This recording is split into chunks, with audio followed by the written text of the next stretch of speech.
E hoje nós vamos expor Amós capítulo 4, versos de 1 a 13.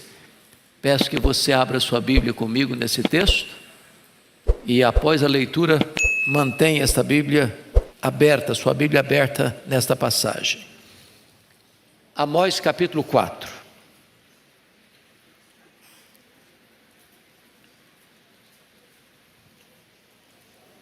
Aqui na minha Bíblia está na página 786, não sei se isso ajuda aí para você.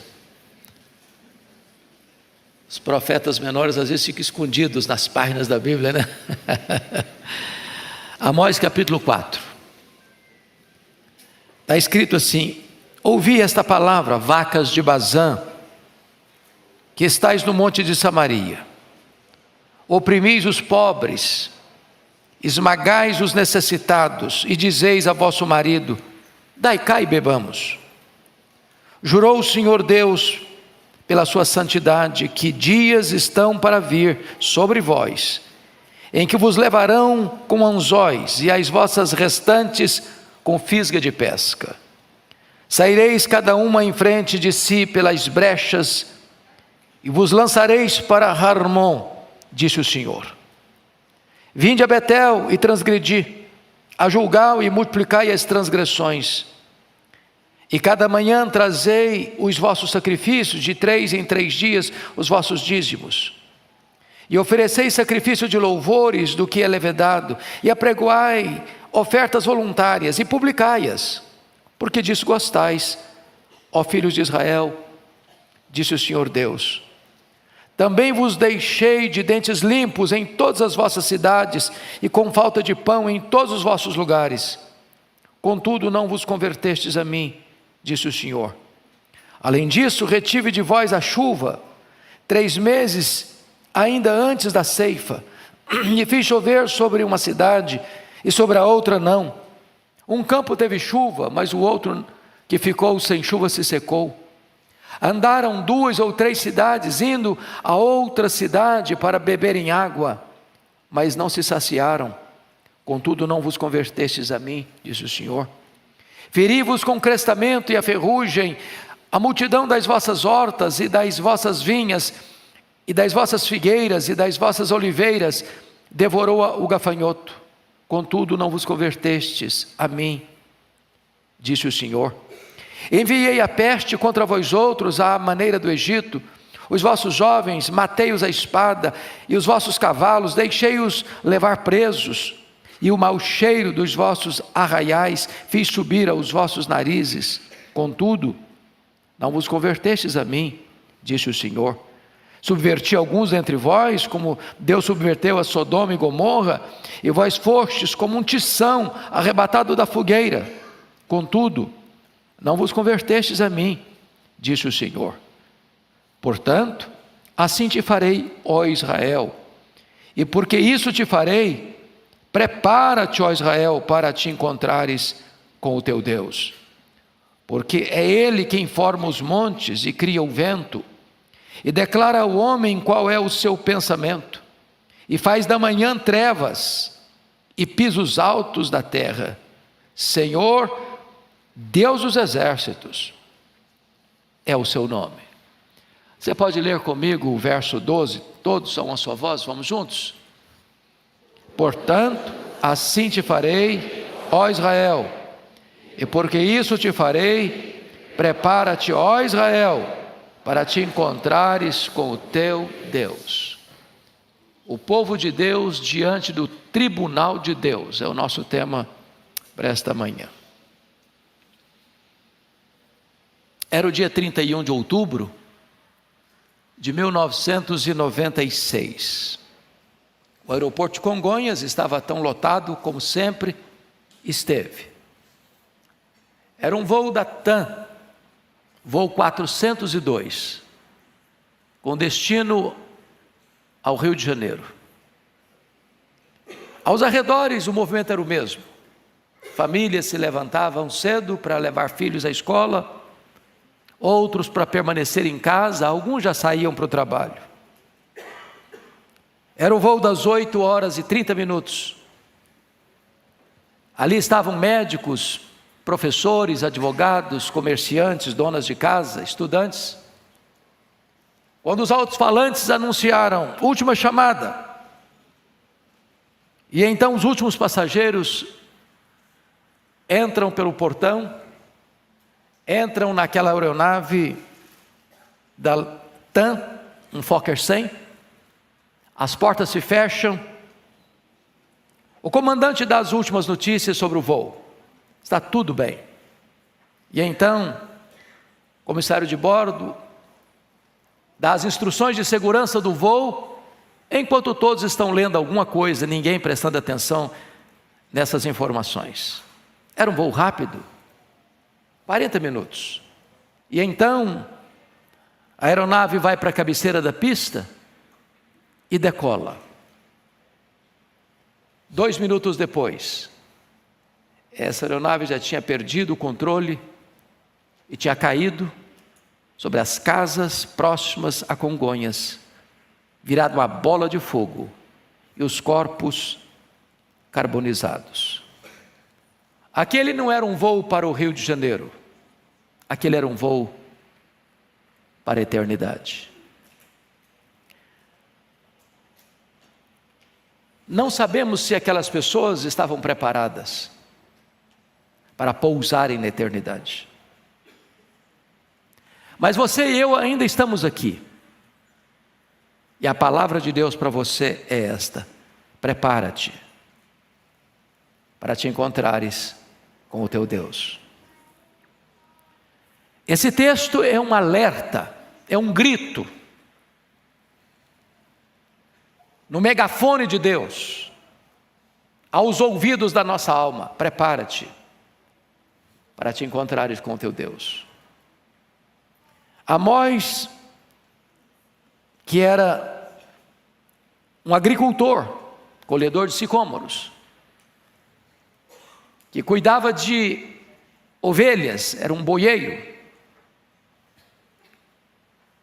é arrancado da sua terra, lá em Tecoa, próximo de Jerusalém, para ser profeta lá nas 10 tribos do norte. No tempo mais áureo, política e economicamente falando. Estava governando em Samaria o rei Jeroboão II. Ele governou 41 anos em Samaria. No seu governo havia prosperidade e havia paz nas fronteiras. Era um tempo de muita riqueza. E Amós é levantado por Deus para denunciar com voz firme os pecados do reino do norte, do reino de Israel. Dentre esses tantos pecados, no capítulo 4 ele destaca 3. Primeiro, a opressão aos pobres, a injustiça social. Segundo, a corrupção galopante na adoração a Deus. A religião existia, havia muitos frequentadores, mas tudo o que acontecia ali não estava mais afinado com a palavra de Deus. Era uma religião idólatra e humanista, centrada no homem, não em Deus. E finalmente, Amós aponta a incorrigibilidade sob divino julgamento. Deus age de todas as formas para espicaçar a consciência adormecida daquelas pessoas.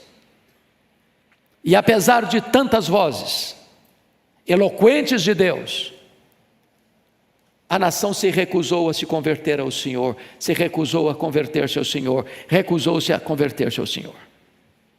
Bom, esse é um texto de 2.700 anos, mas esta voz é para você e é para mim. Então vamos à análise do texto. Em primeiro lugar, Amós denuncia a corrosão dos valores morais, versos 1 a 3. Leia comigo, por gentileza, em voz alta, o verso 1. Vamos juntos. Ouvi esta palavra: vacas de Bazã, que estais no monte de Samaria, oprimis os pobres, esmagais os necessitados, e dizeis a vosso marido: dai cá e bebamos. A primeira coisa é que a gente fica escandalizado com Amós, não é verdade? Se um pregador hoje se dirigisse às mulheres da elite econômica, chamando-as de vacas de Bazã, talvez ele fosse denunciado no mesmo dia ao Ministério Público e o destino dele fosse a cadeia. Por que ele está se referindo a essas mulheres desta maneira? Vacas de Bazã. Bom, Bazã era uma região a leste do Rio Jordão, próximo das montanhas de Gileade. Bazã era a região de pastos verdes, luxuriantes, onde se cultivava reses belas, pesadas, preparadas para o abate, com a melhor carne. Ao chamar essas mulheres da elite de vacas de Bazã, o que Amós quer dizer? Ele está mostrando que essas mulheres só se preocupavam com o corpo, com a aparência, com a sensualidade e com o prazer. Essas mulheres da elite exploradora e opressora viviam apenas para a satisfação do corpo. Não tinham qualquer preocupação com as coisas espirituais. Viviam para um luxo, para os ditames da carne, para agradar apenas ao sensório, sem qualquer preocupação com as coisas de Deus. Em outras palavras, é como se essas mulheres estivessem num processo de engorda para o abate. É duro demais essa palavra, eu preciso reconhecer. Culto ao corpo, é o que estava acontecendo lá. E eu pergunto a vocês se a nossa geração não caminha também, de certo modo, para essa mesma linha, culto ao corpo.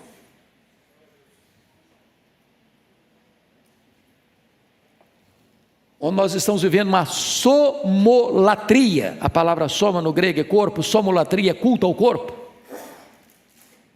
Segundo, essas mulheres buscavam desenfreadamente o prazer. Veja o verso primeiro, quando elas dizem para o marido assim: dai cá e bebamos. Preste atenção nisso. Dai cá de onde? De tirar do pobre, de explorar o pobre. Lembram que as cortes tinham um lado, e eles vendiam, os juízes vendiam as sentenças por dinheiro, para os ricos explorarem mais os pobres. E as mulheres desses ricos estão dizendo para os maridos assim: dai cá e bebamos. Nós queremos nos entregar à bebedeira, aos excessos em festas caras e requintadas, onde tudo girava em torno do prazer. Vinhos caríssimos, que era arrancado como que tirar o pão da boca do pobre. É claro, irmãos, que quem tem dinheiro, se ganhou dinheiro de maneira honesta, se o dinheiro que caiu na conta é dinheiro limpo, se a riqueza foi granjeada com um trabalho honrado, com a bênção do Eterno, elas podem até, se não tiver drama de consciência, pagar, como se conhece e se sabe aqui no Brasil, um jantar, uma garrafa de 20 mil reais, uma garrafa de vinho. Certamente é uma afronta ao próximo. Mas tem gente que faz isso. O problema aqui não é dai cá e bebamos. O problema é de onde estava vindo essa grana. de onde esse dinheiro tinha sido arrancado, quem estava sendo explorado para viver na miséria, enquanto esses ricos estão bebendo às soltas, sem limites, no prazer total, vivendo ociosamente para beber. E essas mulheres dizendo aos seus maridos: dai cá e bebamos, explore mais, tire mais deles, nós não podemos parar a festa tem que continuar. Então é a busca desenfreada pelo prazer. Mas em terceiro lugar, é uma ganância insaciável, aliada à opressão aos pobres. Volte os olhos ao verso 1. Oprimis os pobres e esmagais os necessitados. A palavra é dura. Oprimir e esmagar é muito duro. Quem está oprimindo o pobre? Quem está esmagando o necessitado? As mulheres. As vacas de Bazã. E por que elas estão oprimindo o pobre e elas estão esmagando os necessitados? Porque essas mulheres, elas estão induzindo seu marido respectivo a comprar sentenças dos juízes corruptos. Elas estão induzindo seu marido a tirar de quem não tem, para que elas tenham tudo para o prazer. E às vezes, meus irmãos, a gente fica imaginando que Deus é o Deus da igreja, é o Deus do templo, é o Deus do santuário, é o Deus das coisas espirituais, que Deus não vê, que Deus não se importa, que Deus não tem nada a ver com o que acontece nas cortes corruptas, nos parlamentos corruptos, nos governos corruptos, na sociedade corrupta, no comércio corrupto, na indústria corrupta, na exploração da corrupção. E Deus é o reto juiz que vê tudo, se importa com todas essas coisas.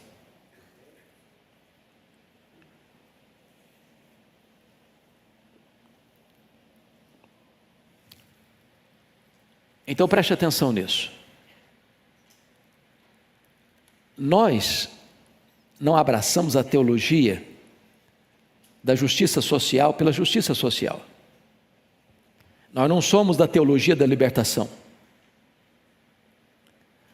Mas nós entendemos que o Deus a quem servimos, Ele é justo. E Ele não tolera o mal. Ele não suporta o mal. Mas ainda, em quarto lugar, a inversão dos papéis no casamento. Versículo 1 está dizendo que essas mulheres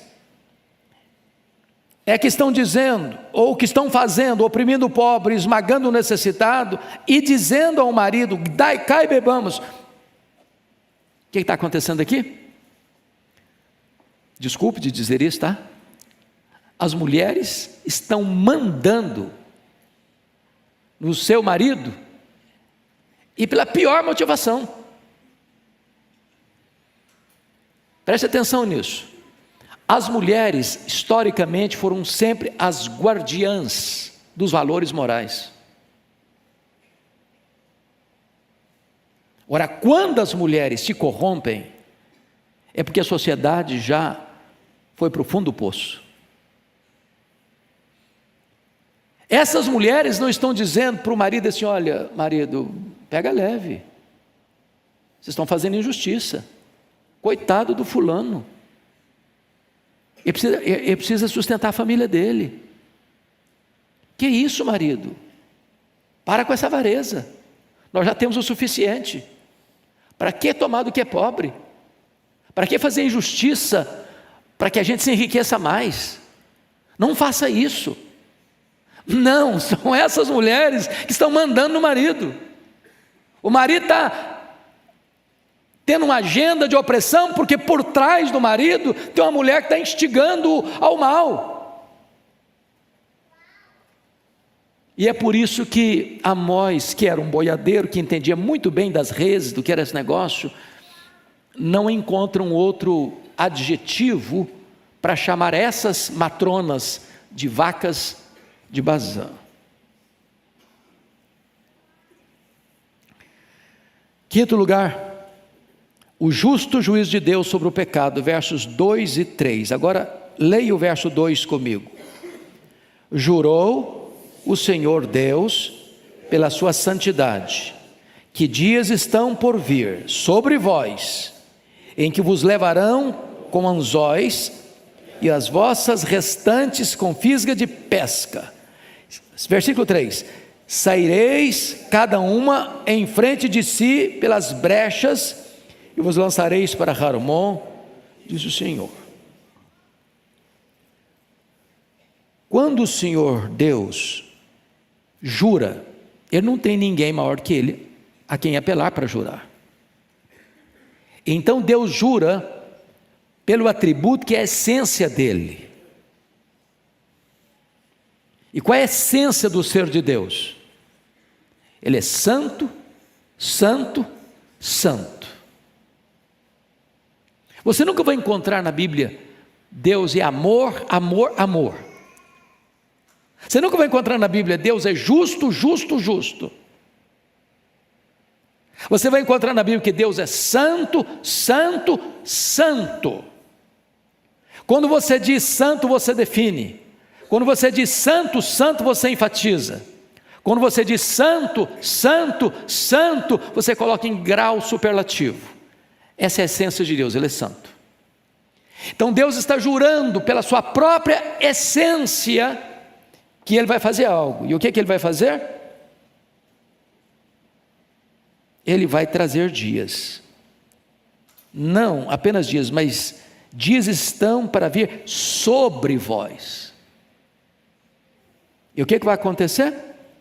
Quando esse dia chegar, vos levarão como anzóis, e as restantes com fisgas de pesca. O que ele está falando aqui? O que ele está falando aqui é que esta nação que hoje vive tempos áureos de riqueza, de prosperidade, chegará um dia em que um império muito poderoso, expansionista, guerreiro, sanguinário, o império assírio, que para vocês terem uma ideia, quando chegava numa cidade, fazia questão de decapitar os homens e fazer montões de cabeça desses homens decapitados na porta da cidade, para dizer o seguinte: ninguém resiste ao poder da Síria. Foi este o argumento que Senaqueribe usou para ameaçar Jerusalém e dizer ao rei Ezequias: renda-se, porque Deus nenhum pode livrar você da minha mão, ninguém pode resistir ao poder da Síria. E o que a Síria fazia? Ao pegar os cativos sobreviventes, botava anzóis no lábio inferior e arrastava as pessoas como peixes, levando-as para o cativeiro.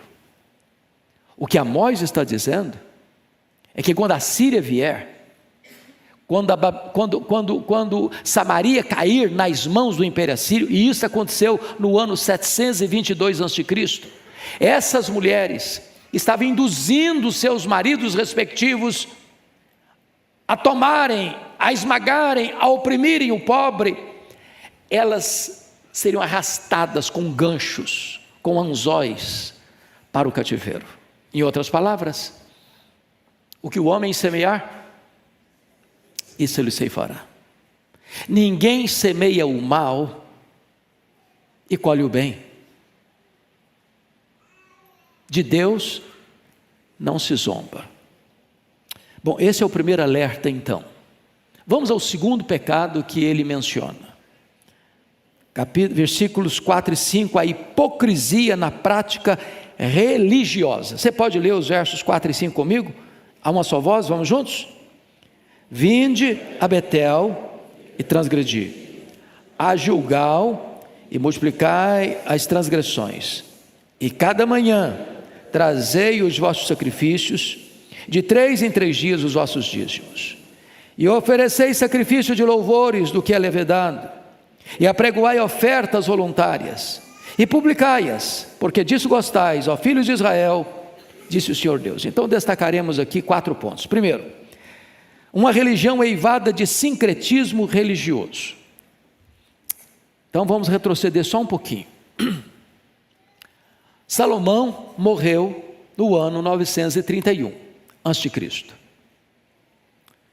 Salomão foi muito bem no começo do seu reinado e foi muito mal no final do seu reinado.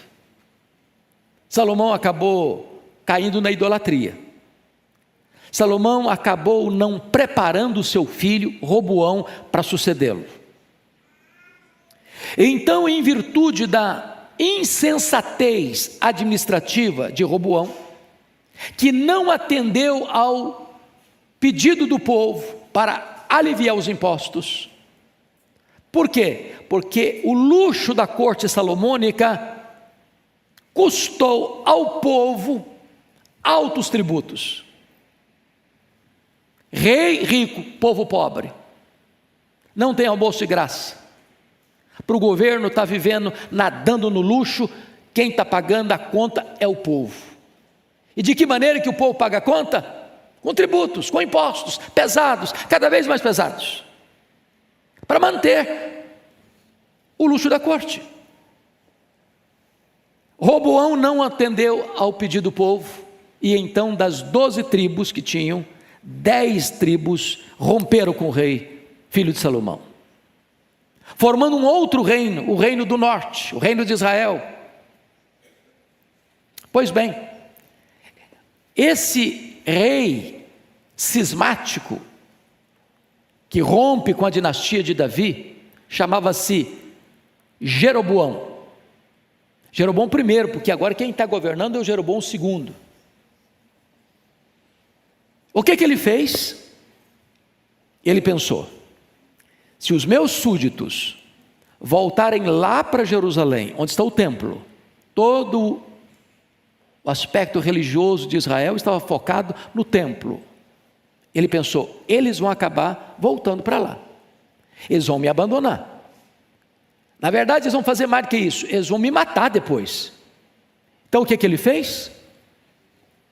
Ele instituiu novos templos em outros lugares, como Betel lá no sul, Dan lá no norte, e disse o seguinte: eu vou fazer um bezerro de ouro, colocar um em Betel, outro em Dan, outro em Gilgal, e agora o meu povo não tem que ir mais para Jerusalém. Eles estão agora adorando a Deus, pressupostamente, mas por meio de um objeto físico, visível, tangível, o bezerro de ouro, que era o tipo de adoração do Egito e era o tipo de adoração das religiões cananeias. Em outras palavras, esse é um culto sincrético. Sincrético, a palavra significa que é a mistura de crenças. Ou seja, é a seguinte ideia: não importa como você crê, vamos todos juntar-nos. Todos nós somos um só povo. Se você está adorando um bezerro, se você não está adorando um bezerro, se você está prostrado diante de um ídolo, se você não está prostrado diante, não importa. Agora nós temos a nossa religião, do nosso jeito, do nosso gosto, com novos templos, com novos deuses, com novos sacerdotes, com nova liturgia. Esse culto não é bíblico. Porque não é bíblico, é anátema. Preste atenção nisso. O culto é bíblico ou é anátema? Ou seja, eu, nem você, nem ninguém tem direito, tem autoridade, tem competência para dizer o seguinte: na minha igreja nós vamos adorar a Deus como nós gostamos. Vamos criar a nossa própria maneira de adorar a Deus. Vamos montar o nosso próprio estilo de liturgia. Eu não tenho o direito de introduzir no culto o que eu penso, o que eu acho, o que eu gosto. Deus estabeleceu na sua palavra a maneira como Ele requer ser adorado. E Jesus resgata isso com a mulher samaritana, quando disse: ora, Deus é espírito, e importa que os seus adoradores o adorem em espírito e em verdade.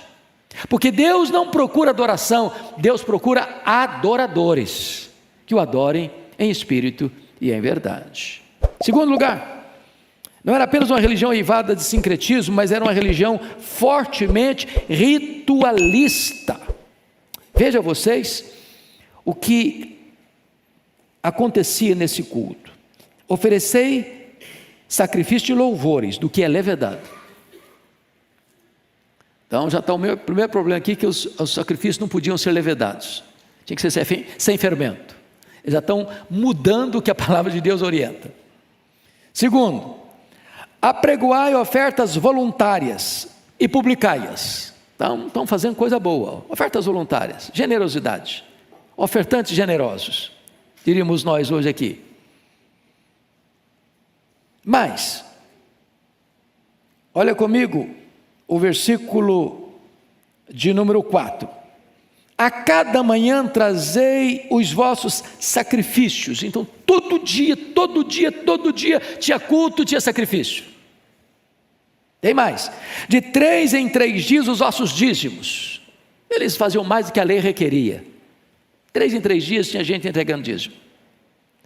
Ou seja, a prática religiosa era o quê? Intensa, cotidiana. Todo dia tinha sacrifício, 3 em 3 dias tinha dízimo, tinha festas solenes, tudo isso aí existia. Agora, a pergunta é, preste atenção nisso, Deus se interessa, ou Deus se importa, ou Deus se impressiona com a quantidade de ofertas que nós trazemos? É a quantidade que impressiona Deus? É a constância que impressiona Deus? É a abundância dos sacrifícios que impressiona Deus? Por que Deus não está aceitando tudo isso que estão fazendo? Por quê? Porque o culto que eles estão prestando não é bíblico, e o culto que eles estão prestando não é honesto. Por que não é honesto? Porque na mesma medida que eles estão fazendo tudo isso na igreja, lá fora da igreja, eles estão oprimindo os pobres, eles estão esmagando os necessitados, eles estão comprando sentenças nos tribunais corruptos, eles estão fazendo e acontecendo. As mulheres estão dizendo: marido, explora mais, nós temos que beber o vinho caro, nós temos que curtir a vida. Quando a religião está divorciada da vida, essa religião não agrada a Deus. Não importa quão abundante ela seja. Antes de Deus aceitar a oferta, Deus precisa aceitar o ofertante. Lembram que a Bíblia diz de Caim e Abel? O Senhor se agradou de Abel e da sua oferta, e o Senhor não se agradou de Caim e da sua oferta. Quando Deus não agrada do ofertante, Ele não agrada da oferta que Ele traz. Terceiro, uma religião eminentemente humanista. Preste atenção no que está escrito aqui no versículo 5. Ofereceis sacrifício de louvores, do que é levedado, e apregoai ofertas voluntárias e publicai-as. Agora frisa essa frase: porque disso gostais. Repete comigo essa frase: porque disso gostais. Por que eles faziam tudo isso? Era para agradar a Deus? Era para glorificar a Deus? Era para obedecer aos preceitos de Deus? Não. Toda essa abundante expressão religiosa acontecia diariamente, de 3 em 3 dias, periodicamente, porque eles faziam isso deles, por meio deles e para eles. Não era Deus, era eles mesmos. Diríamos nós que era uma religião humanista. Isso se repete depois lá na igreja de Laodiceia, está lembrado? Quando a igreja de Laodiceia dizia para si mesma, olhando-se no espelho: estou rica, abastada, eu não preciso de coisa nenhuma. E Jesus olha e diz: nem sabes que tu és infeliz, miserável, pobre, cego e nu? O mais grave para mim está no versículo 20: eis que eu estou à porta e bato. Se alguém ouvir a minha voz e abrir a porta, eu entrarei e cearei com ele e ele comigo. Ou seja, naquela igreja de Laodiceia, Jesus estava do lado de fora. Tudo eles faziam para eles, porque eles gostavam. Mas Jesus não era o alvo, Jesus não era o centro. Não era um culto cristocêntrico, era um culto humanista, centrado no homem, para agradar o homem. Ora, pergunto a vocês, não corremos o mesmo risco nessa geração de pregar uma mensagem para agradar? Uma mensagem mais palatável, mais politicamente correta, para amaciar o ego, para fazer cócegas na vaidade, para receber um tapinha nas costas na porta da igreja? Olha, foi legal hoje, gostei. O senhor botou a gente lá em cima. O senhor não falou de pecado aqui. Aliás, a nossa geração já está muito machucada pela vida. Tem que fazer coisas, trazer mensagens mais leves, mais light, mais agradável à nossa sensibilidade.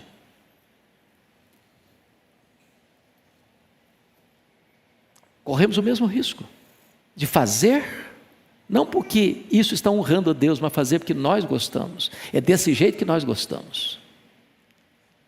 Estamos cultuando a nós mesmos. Colocamos-nos num pedestal e queremos que a glória seja nossa. Amós se insurge contra isso. Mas, quarto lugar, uma religião debaixo do desgosto e da reprovação de Deus. Irmãos, é fortíssimo a linguagem de zombaria e ironia do profeta Amós. Versículo 4, repete comigo a leitura, verso 4, vamos juntos. Vinde a Betel e transgredi, a Gilgal e multiplicai as transgressões, cada manhã trazei os vossos sacrifícios, de 3 dias os vossos dízimos, de 3 em 3 dias os vossos dízimos. Quando ele diz, vinde a Betel e transgredi, a Gilgal e multiplicar as vossas transgressões, está sendo irônico. Irônico. Ele está zombando desses adoradores. Ele está dizendo o seguinte: olha, vocês estão vindo para Betel com os seus sacrifícios, com as suas ofertas, com as suas oferendas, com as suas festas, mas quanto mais vocês vêm, mais vocês pecam. Vocês estão vindo a Gilgal, e quanto mais vocês chegam em Gilgal, mais vocês multiplicam as transgressões de vocês. Porque vocês não estão fazendo de acordo com o que Deus orienta, vocês não estão fazendo com as motivações adequadas, vocês estão fazendo isso não porque tudo está centrado em Deus, mas em vocês mesmos. Agora, preste atenção nisso aqui. Quando você fala Betel na Bíblia, o que vem à sua cabeça? Qual a primeira imagem que vem na sua cabeça quando você fala em Betel? Qual a figura mais expressiva da Bíblia que está ligada a Betel? É o Abraão, e principalmente quem? Jacó. Lembram disso? Quando ele está saindo de casa aos 77 anos de idade, enganou o pai, traiu o irmão, está cansado da viagem, bota um travesseiro de pedra, deita, dorme, e ele tem uma visão de uma escada que liga a terra ao céu, e os anjos sobem e descem, porque os anjos já estavam na terra, não lá em cima. E quando ele acorda, ele declara, e chama aquele lugar de Betel, casa de Deus, porta do céu. Mais tarde, 20 anos depois, quando ele retorna de Padã Arã, tem a conversão aos 97 anos no Val de Jaboque, Deus fala para ele, você vai para Betel. E ele não foi para Betel, ele foi para Siquém. Ele armou suas tendas para o lado de Siquém, na contramão da vontade de Deus, e ali em Siquém ele teve um grave problema, porque a sua filha única, Diná, foi desonrada pelo príncipe da terra, e os irmãos de Diná tramaram contra a família do príncipe, trair a família do príncipe, dizer: não, você está achando o quê, camarada? Será que nós vamos dar a nossa irmã por um camarada incircunciso? Para um povo incircunciso? A circuncisão era o selo da aliança de Deus, que tornava uma pessoa povo de Deus de forma simbólica. Se vocês se circuncidarem, todos vocês, tá bom, a gente até admite e até permite que Diná se case com o príncipe. Todo mundo se circuncidou. Quando estava todo mundo com as dores mais intensas da cirurgia, que devia não ser tão cuidadosa como hoje, os 2 irmãos de Diná, Levi e Simeão, entra lá e mata a espada. O cara, a família dele, todos os homens da cidade. Uma chacina, um banho de sangue. Jacó ficou desesperado. Eles vão nos matar agora. Nossa família vai ser dizimada agora. E Deus então disse para Jacó: suba para Betel. Agora, limpe as mãos de vocês, estão cheias de sangue. Tire as roupas sujas de vocês, suba para Betel. E quando ele subiu para Betel, Deus pôs um terror nas nações vizinhas. E ali ele levanta um altar, e deu o nome no altar de El Betel, o Deus da casa de Deus. Betel é lugar de salvação, Betel é lugar de restauração. O que aconteceu agora? O rei Jeroboão I pega Betel, casa de Deus, e transforma Betel num centro de culto pagão, idólatra. Tem um bezerro de ouro lá. E o profeta está dizendo: vinde a Betel e transgredi. Quanto mais vocês vêm, quanto mais vocês adoram nesse templo, mais vocês pecam. Preste atenção nisso, irmãos. O que está faltando lá, estava faltando lá, está faltando aqui, não é religião. Tem muito no Brasil, tem muito.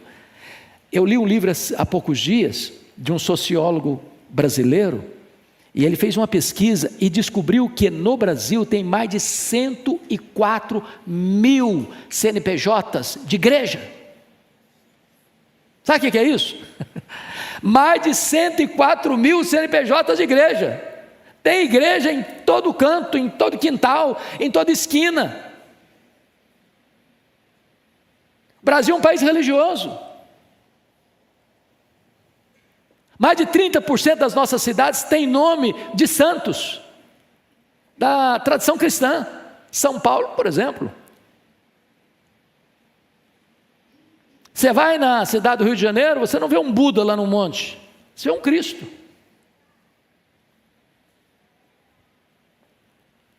Mas Deus não está interessado em religião. Isso não impressiona Deus. As pessoas estão vindo para as muitas, múltiplas religiões, e tantas delas multiplicam os seus pecados, porque estão na contramão de tudo que Deus orienta acerca do que é o verdadeiro culto, que agrada a Ele. Então não é verdade que toda religião é boa. Não é verdade que o que importa é você ser sincero. Você pode sinceramente tomar um veneno pensando que está tomando um remédio, e você vai morrer do mesmo jeito. Deus requer verdade, e verdade no íntimo. Se você perceber Gilgal, o que é Gilgal? Qual a importância desse local aqui? Gilgal, meus irmãos, foi o local quando o povo de Israel entrou na terra prometida e foi parar em Gilgal. Lá em Gilgal cessou o maná, porque lá em Gilgal eles tomaram posse da terra prometida. Era o local da promessa cumprida, era o local da vitória, da bênção. Mas o que está acontecendo? Eles estão vindo a Gilgal e não voltando com a vitória, e não voltando com a bênção. Eles estão vindo a Gilgal e colhendo derrotas e voltando vazios. Por quê? Porque toda a religiosidade deles estava debaixo do desgosto de Deus. Vamos ao terceiro ponto da mensagem: a obstinação diante da disciplina de Deus. E eu chamo a sua atenção para o contínuo chamado de Deus ao arrependimento. Então, por favor, confira aí comigo, a partir do verso 6, as expressões que Deus vai usar. Primeiro, verso 6, também vos deixei de dentes limpos em todas as vossas cidades. Isso significa fome. Dente limpo é fome. Segundo, olhem comigo, e ele define mais isso, com falta de pão em todos os vossos lugares. Versículo 7, além disso retive de vós a chuva, ou seja, a seca.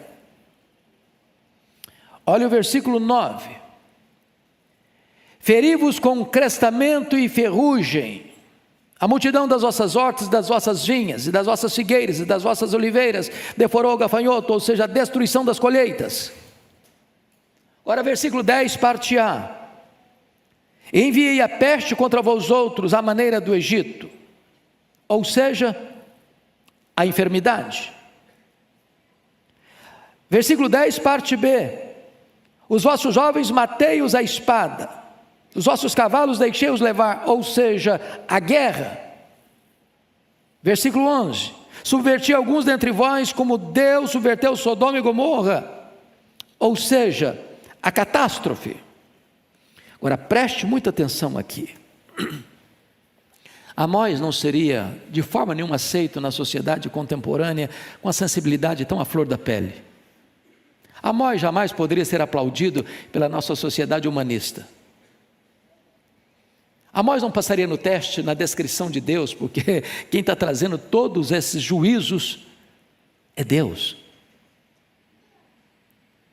É claro que Deus está usando instrumentos humanos para exercer o juízo.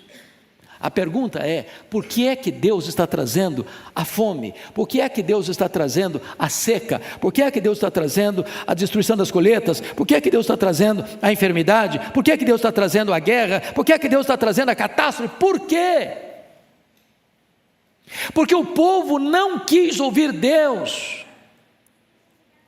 num chamado de graça e amor. Então, quando o homem não escuta a voz de Deus, ele vai ter que escutar o estalido do chicote de Deus. Porém, até mesmo o estalido do chicote de Deus ainda é uma expressão da graça de Deus. Porque Deus está dizendo o seguinte: eu vou disciplinar você para você não ir para o inferno. Eu vou usar uma medida amarga, eu vou usar uma medida radical com você para que você não pereça. Bendito seja Deus pela sua disciplina, porque Deus disciplina quem Ele ama. Se nós fôssemos bastardos e não filhos, Deus nos entregaria a nós mesmos, estaríamos arruinados. Então, se Deus está pegando pesado com você, não reclame não, é porque Ele ama você. Deus disse para a igreja de Laodiceia: eu repreendo e disciplino a quantos amo, sê pois zeloso e arrepende-te. Bom, mas você vai ver agora comigo, diante da contínua manifestação da disciplina de Deus, a contínua obstinação do povo. Qual é a frase que aparece aí como estribilho?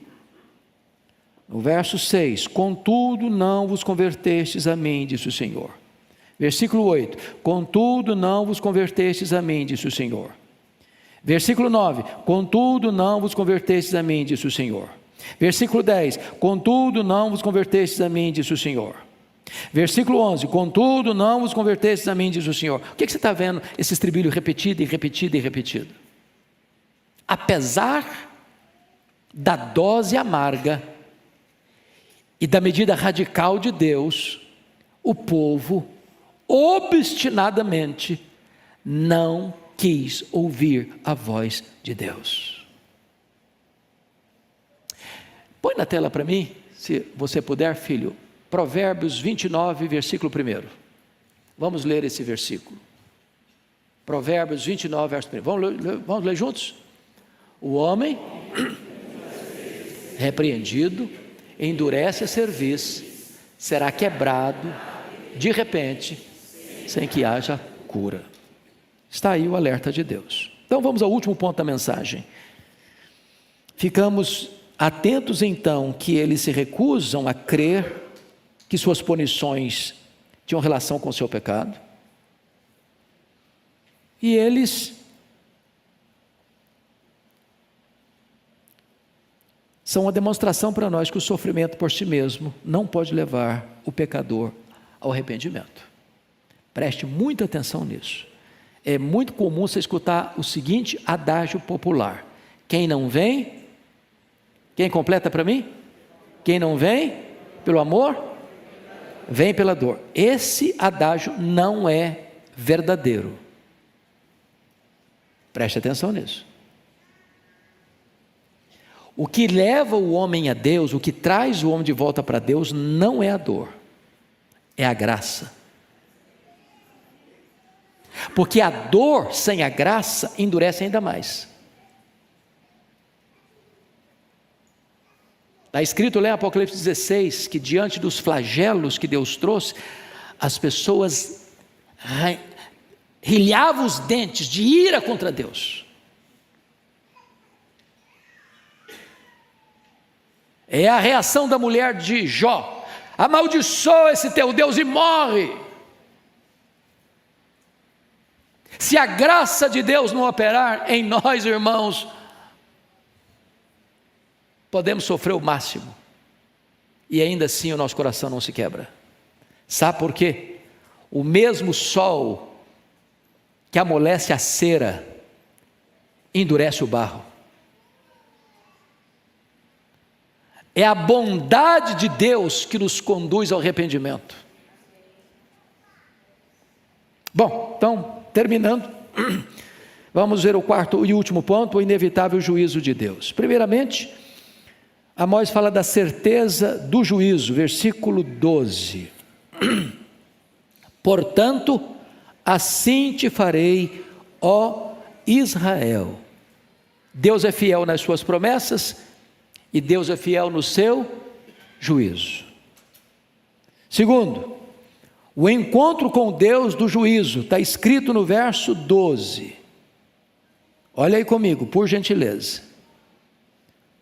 E porque isso te farei, prepara-te, ó Israel, para te encontrares com o teu Deus. Sabe quem vai se encontrar com Deus? Diante do tribunal de Deus? Você, eu, nós, todos. E naquele dia os livros serão abertos, e não vão ser julgados segundo o que estiver escrito nos livros.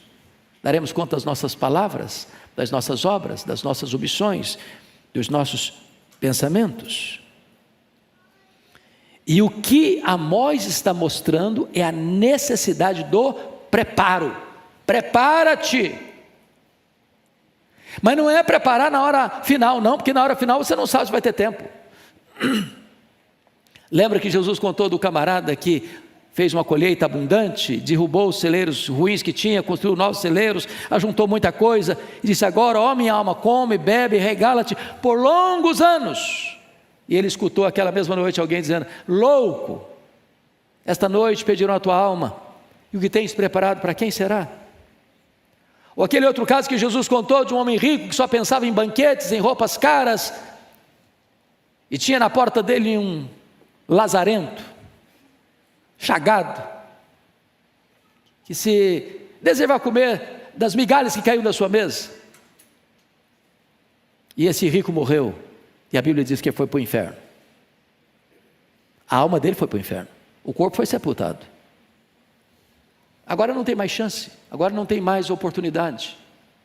A hora de se preparar é agora, porque você não administra o seu amanhã. Hoje é o dia oportuno de Deus. Isso me faz lembrar de um fato curioso, não sei se é lenda ou verdade, mas de um rei que tinha na sua corte um palhaço, que alegrava todo mundo, que era motivo de boas risadas, boas gargalhadas e desconcentração, de diversão. E o nome do palhaço era Bobo, e o Bobo fazia todo mundo rir. E um dia o rei, brincando com ele, deu-lhe uma varinha de ouro e disse: olha, bobo, estou lhe dando essa varinha, para que se você um dia na vida encontrar um bobo mais bobo que você pode dar essa varinha para ele. E aí o rei ficou doente, acamado, à beira da morte. E o palhaço bobo foi lá ali fazer uma visita. E o palhaço bobo era bobo, mas era cristão. Só era bobo para fazer palhaçada, mas era um cristão. E perguntou para o rei: o senhor está preparado para encontrar-se com Deus? E o rei respondeu: não, eu não estou preparado para morrer, eu não estou preparado para me encontrar com Deus. E o palhaço disse: então eu vou devolver ao senhor a varinha, porque o senhor é o homem mais tolo do mundo, na iminência da morte, ainda não está preparado para encontrar-se com Deus. Prepara-te, ó Israel, para te encontrares com o Senhor teu Deus. Quem é esse Deus? Para encerrar, leia comigo o verso 13, por favor. Toda a igreja. Porque é Ele que informa os montes e cria o vento. Até aqui. Ele é o que aqui? O Criador. Se Ele é o Criador, Ele é o Todo-Poderoso. Seguindo a leitura. E declara o homem qual é o seu pensamento. Pare aqui. Ele é capaz de conhecer até o que não está revelado. Conhecer o oculto. Conhecer o que você pensa. Ele é onisciente. Seguindo a leitura. E faz da manhã trevas. Até aqui. O que acontece aqui? Ele tem um poder transformador. Transformador. Veja você que ele pega a claridade e transforma a claridade em escuridão. Ele pode mudar o cenário e ele pode mudar o coração do homem. Concluindo a leitura. E pisa os altos da terra. Ou seja, ele tem controle, ele tem domínio, ele tem governo. Quem pisa os altos da terra não são os grandes deste mundo, é o Deus Todo-Poderoso.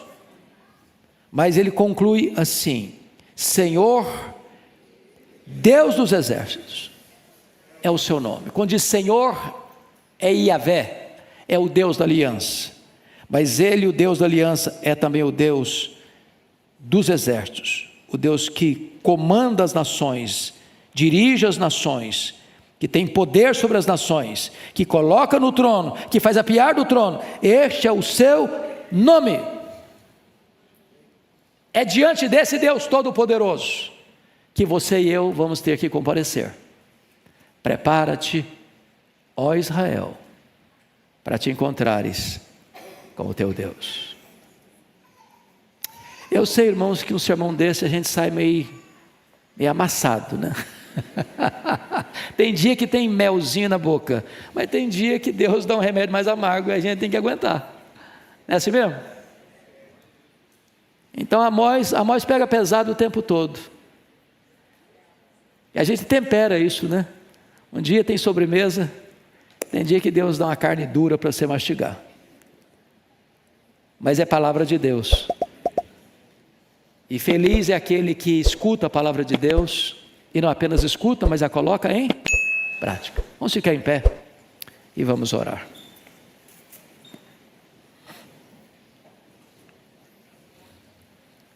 Deus amado, receba a nossa gratidão, porque esta igreja, ao longo dos seus mais de 100 anos de história, tem anunciado e proclamado a Tua palavra.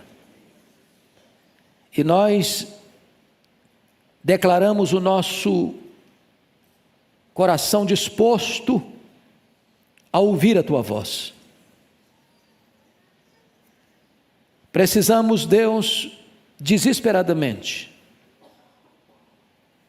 olhar para a nossa própria vida e redesenhá-la e reorientá-la todo dia, pelo prumo da Tua palavra. Sonda o nosso coração nesta manhã e vê se há em nós algum caminho mau. Guia-nos pelo caminho eterno. Não queremos ser daqueles que olham para o outro com o dedo em riste, para apontar os pecados, as mazelas. Queremos confrontar a nós mesmos, examinar a nós mesmos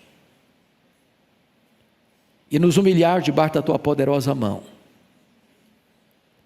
Clamamos a ti, ó Deus, que tu nos dês um coração quebrantado, para jamais nos levantarmos contra a tua palavra, ou resistirmos à tua palavra, ou sermos obstinados em desobedecer a tua palavra. Tem misericórdia de nós, ajuda-nos, socorre-nos, restaura-nos, reaviva-nos para o louvor da tua glória, em nome de Jesus, amém.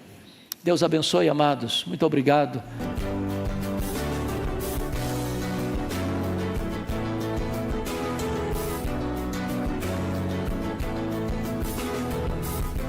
Palavra da Verdade, com Hernandes Dias Lopes.